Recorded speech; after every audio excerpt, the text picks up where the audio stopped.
Donc moi, je voudrais qu'on remercie les gens qui insultent les entrepreneurs ou qui vous insultent chaque jour. Il faut les remercier. Il faut tout faire pour qu'ils ne disparaissent pas. Tout faire. S'ils disparaissent, vous êtes en danger. Vous êtes en danger. Mais ne vous concentrez pas à écouter ce qu'ils disent aussi. Ça vous perd du temps. Écoutez ce qu'il faut écouter, améliorer ce que vous pouvez améliorer. Le reste, faites ce que votre cœur vous dit de faire. Le reste n'est pas important. Parfois, les gens ont peur de se lancer par peur de commettre des erreurs ou alors d'avoir des échecs. Non, vous devez rechercher l'échec. Je ne suis pas en train de dire que vous devez faire des choses pour échouer. Ce n'est pas ce que je dis. Mais l'échec ne doit pas être une crainte. Vous devez vous dire, je fais ce qu'il y a à faire, je prends toutes les précautions nécessaires. Si ça ne fonctionne pas, je trouve le moyen de me relever. Ça, on a vu comment se relever de l'échec l'autre jour. Et après, je vais sortir de là avec de nouvelles connaissances. C'est pour ça qu'aujourd'hui, lorsqu'on fait un événement, on filme toujours. C'est un réflexe. C'est devenu un réflexe. Quand on fait un événement, il faut absolument qu'on filme. Parce qu'on sait ce qu'on va faire de la vidéo. Cet événement va s'arrêter dans quelques minutes, mais la vidéo sera éternelle. La vidéo pourra être vue par quelqu'un qui est au Japon, qui est en Thaïlande, qui est en Chine. On pourra la sous-titrer, on pourra la doubler avec Perfect English. On pourra en faire des choses extraordinaires. On pourra produire du contenu avec des extraits coupés. Ça pourra inspirer à faire une meilleure vidéo sur le même contenu ultérieurement. Si je dois développer ce thème une deuxième fois, une autre fois, ça ne sera pas la même chose que j'ai dit ici, ce sera amélioratif par rapport à la vidéo. Donc vous voyez que ça a développé en moi des réflexes. Et ces réflexes-là poussent. Peut-être j'ai même oublié un échec, c'est sur mesure. Parce que sur mesure, qu'est-ce qui me fait développer sur mesure? Quand je suis à l'internat, je me rends compte que tout le monde est jet-setter, tout le monde s'habille bien, tout le monde est montré qu'il est fringué et tout. Et je ne veux pas être le dernier. Donc j'essaie aussi de faire la même chose. C'est pour ça qu'à l'internat, on m'appelait Douk Saga. Oui, on m'appelait Douk Saga à l'internat. Quand Douk Saga est mort, il pleurait. Alors ce qui se passe donc, c'est que quand je finis et que je commence l'entrepreneuriat, je fais des conférences, je me rends compte que, mais attends, quand il fait des conférences, il y a 100 personnes, 200 personnes, 500 personnes. Il faut que je porte un habit qui a ma marque. Parce que si même ma marque sur mon habit, surtout que chaque fois qu'il faisait les conférences, les gens me demandaient, l'habit, si tu as eu ça où, comment faire pour avoir le même? Quand il partait maintenant à la brique, il dit que écrit sur mesure by Claudel Numbi, c'est ma marque des hommes. Après, c'était trop long, on a réduit ça en S&M. Après, les gens demandaient, vous avez aussi les vêtements femmes? Je dis, mais comment on peut faire les vêtements hommes, on ne veut pas femmes? On fait tout. Enfants, on fait. Après, les gens demandaient, est-ce qu'on fait les chaussures? Je dis, mais bien évidemment. Les accessoires, mais bien sûr. Après, il partait juste de chercher un artisan qui peut faire, on fait le deal. Et un jour, quand on a ouvert le premier set de Startup Academy à Douala, à Ancien Number One, j'ai fait des t-shirts que j'ai floqués sur mesure. Et derrière, j'ai vendu mon lit. Je me suis filmé avec le t-shirt avec Cédric Njako, Douglas Com, Ulrich Nguegan. Et on s'est filmé donc avec ça au siège. On a posté en ligne. Et quand je postais en ligne, je mettais sur mesure une marque qui va révolutionner l'industrie africaine du textile. Les gens m'ont insulté. Aïe. On dit que les gens, ils prennent les t-shirts, ils floquent. Ils disent que c'est une marque. J'ai dit, mais ça c'est quoi ça? Il faut qu'on crée dans une vraie marque pour leur montrer que c'est pas l'amusement. C'est là où j'ai commencé à travailler avec des stylistes, concevoir des modèles, dessiner des modèles, réaliser des vêtements hommes, des vêtements femmes, dessiner des chaussures, les réaliser, les accessoires, les sacs, faire un catalogue, faire des shootings photos, des catalogues, faire des trucs professionnels, créer la page, faire des trucs. Et quand j'ai fini de le faire, et que je voyais comment les gens commençaient déjà à apprécier un peu, je dis ok, ça veut dire que les gens comprennent que c'est la marque vraie. Et puis l'amusement. C'est ça que j'aime toujours dire à Sur Mesure, on ne vend pas les habits, on ne vend pas les chaussures, on ne vend pas les sacs, on vend une marque. Ça veut dire que la stratégie marche.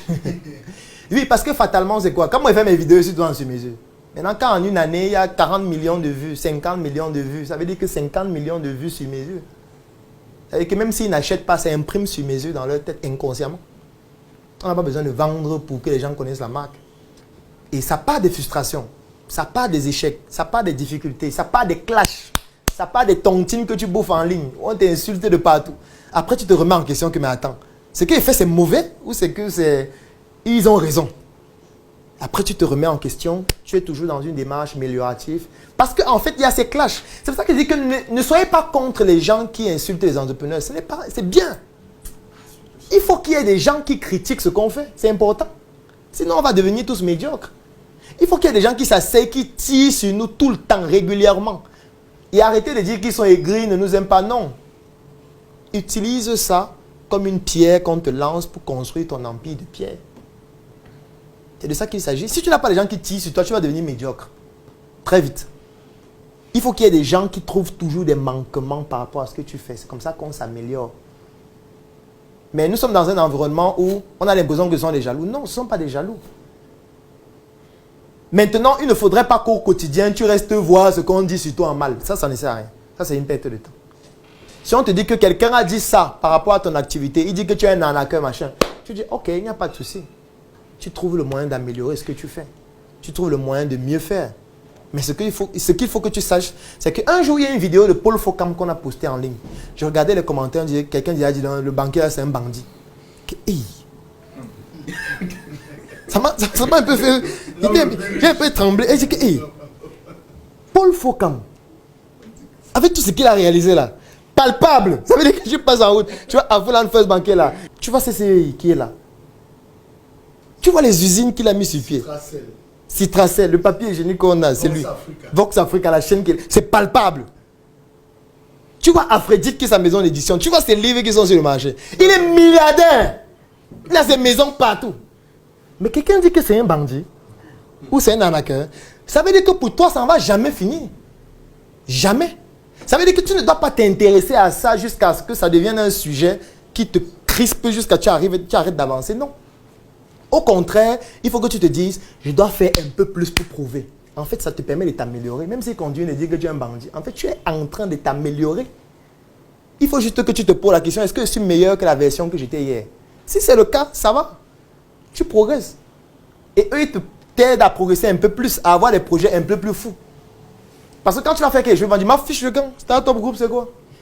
Vous êtes là, vous baladez en ligne, vous faites les chocolats, 5 chocolats, vous vendez partout, baladez. Quand il dit ça, tu dis, mais ça veut dire que jusqu'à présent, il n'est pas convaincu. Il faut qu'on mette sur pied une usine où on produit même 1000 par jour. Quand tu vas produire 1000 par jour, ma fiche de camp, les gens vont dans l'espace. Vous êtes là, vous faites les chocolats, vous baladez partout, vous baladez. Quand il dit ça, tu te dis, attends, c'est que peut-être il faut aller dans l'espace. Tu dis, Startup Space, il faut qu'on lance quelque chose dans l'espace. Et c'est sûr que quand on va lancer un satellite dans l'espace, peut-être dans 2-3 ans, mais m'affiche le camp. Les gens lancent des choses dans l'espace depuis les années 50. Vous bavardez. Tu vois. Sauf que lui, il est en train de bavarder. Toi, tu es en train de lancer le satellite. C'est ça qu'il faut retenir. Et c'est ça qui est important. Donc, il est utile pour que tu réussisses à lancer le satellite.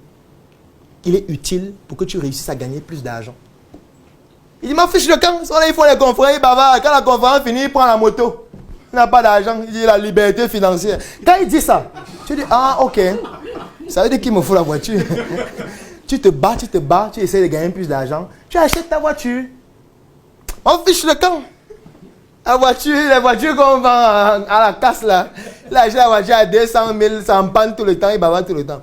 Tu dis, ok, un jour, il faut que j'achète une voiture neuve. Un jour. On fiche le camp, tu es là en location à Monté-Koningui. Tu es là, tu racontes chaque jour que devenir riche. Tu comprends qu'il te faut acheter le terrain et construire ta maison. Tu vois comment ça te permet de t'améliorer. Ça te permet d'avoir des objectifs toujours plus grands. Et imagine-toi qu'eux, ils disparaissent tous et personne ne parle plus. Ou tout le monde dit seulement, c'est magnifique. Tu es en danger. Si tout le monde dit que c'est magnifique, tu es en danger. Imagine-toi que tu as une unité de production, tu produis 7 paquets de chips par jour. Tout le peuple s'élève pour dire waouh, magnifique. C'est brave, c'est extraordinaire. On fait un documentaire, on fait un reportage sur toi. Fais 7 paquets de chips par jour. C'est que tu es fini. C'est que la semaine qui suit, c'est 2 paquets. Et après, il n'y aura plus de paquets. Parce que tu seras tellement occupé à aller dans les télés, dans les médias, faire des publications, montrer comment tu gagnes déjà plus d'argent que tu ne vas même plus travailler. Il faut des gens qui tirent. Oui, il faut.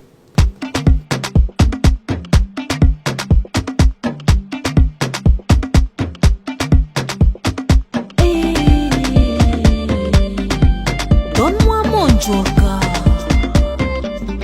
Papa et maman sont partis. Direction la cuisine. Le frigo bien rempli. Parti pour ma soirée d'un joker.